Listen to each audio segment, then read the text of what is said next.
use billions of naira, billions of dollars to commission unexisting airline. Short. Yeah, I'm still planning. No, I will still leave this country. Where do you want to go? Do you want to go to Sudan? Anywhere I find myself, I settle there. Thank you very much. Thank you very much. Don't be tired. We keep doing what we can to survive. And Nigerian people, that's what we have. Hello, good morning. Yes, good morning, sir. Good morning to you. Thank you for joining us. Good morning to the guests in the studio. My name is Seth. It's good to have you. Yes, thank you so much. Please, I would like to ask a little question here. But do you think that if we feel that in Nigeria to go and study in other countries is better, that is to say that according to what the guests have already put across, that the system of the study or of education in other countries, like as we are saying now, that is better than the one running in Nigeria here. So I want to ask a question. Does it mean that that the system of education also in Nigeria is put to standard? Does it mean that our hospital in Nigeria cannot be better? That means we have no other citizens that have gone and studied and then they have learned something better to come back to develop this country? Does it mean that our system of politics in this country cannot be better? Is that what we are saying? So if people can go to other places to go and study and become better, and then the country is not working, then what are we talking about? I think that's what I have to put across. All right, Mr. Seth, thank you very much. Paul, you want to, Mr. Titus, you want to respond to, let's start off with Seth's question.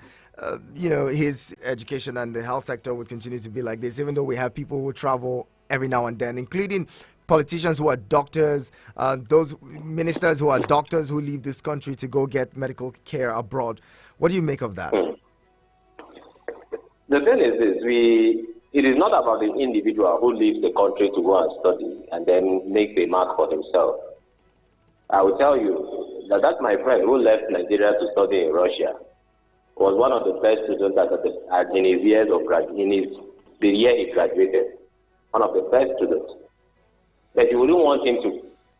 He can imagine that if such a person comes back to Nigeria, what impact would he be able to make as a person?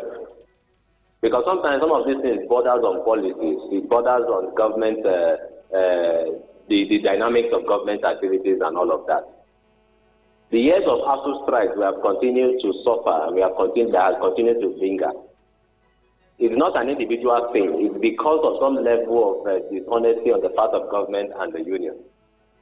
What then is the cause? What is the way forward? You find that most times it is not about the people who leave, it's not about the people who come back and how they have been able to make a mark. These people are good people. They have made a mark, they have set record and shattered records overseas. But when they come back, the system in itself sometimes tends to frustrate them. Some time ago, we were talking about the mass migration of Nigerian doctors and nurses leaving the country to other countries to an extent that the Nigerian supposed parliament is thinking of wanting to cut the wings of such chances. Why is it so? It is because when we go there, we find a system that works. We find a system that allows people to thrive and prosper. Not here.